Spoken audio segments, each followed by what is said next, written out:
Si vous voulez, la reconnaissance des accidents par mine a été notée surtout dans le département de Bignona.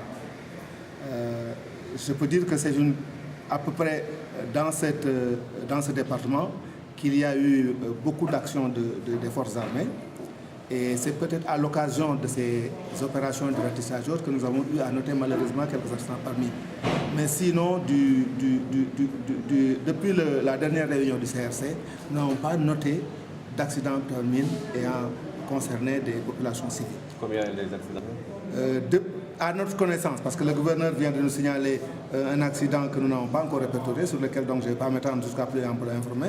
Mais sinon, depuis le début de l'année, nous avons noté 4 accidents par mine. Ben, nous y sommes, nous travaillons à nettoyer les terres qui sont déminées. Comme vous le savez, depuis 2008, nous avons commencé les activités de déminage qui se sont poursuivies jusqu'à maintenant.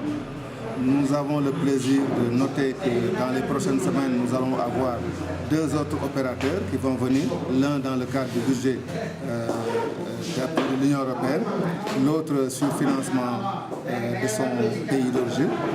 Et nous pensons qu'avec la multiplication des opérateurs et une meilleure connaissance du terrain, parce que parallèlement à ça, les enquêtes non techniques se sont déroulées dans la région de Kolda, dans la région de Sédhiou, dans 2 départements de la région de Ziguinchor.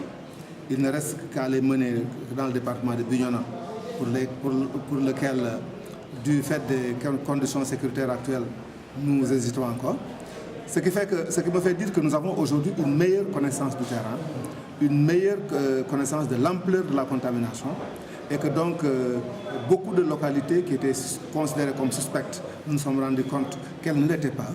Et je crois que si les moyens suivent, si nos partenaires techniques et financiers continuent à lui faire confiance, et si la sécurité continue à prévaloir, nul doute que l'échéance, il est prévu de visiter un chantier de déminage, d'aller voir une localité qui avait préalablement été restituée et où les populations se réinstallent, voir dans quelles conditions cette réinstallation s'opère.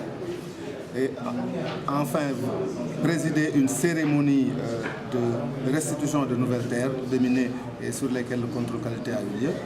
Enfin, remettre des tricycles motorisés que le CNAMS a fait confectionner dans le cadre de l'appui à la mobilité des victimes de mines. La restitution va concerner toutes les localités du département de Ziguinchor, précisément de l'arrondissement de Niassia, qui ont été déminées par Handicap International. Elle va également concerner les localités sur lesquelles nous avons envoyé des équipes d'enquête non technique qui ont abouti, n'est-ce pas, au déclassement de ces zones sur la liste des localités suspectes.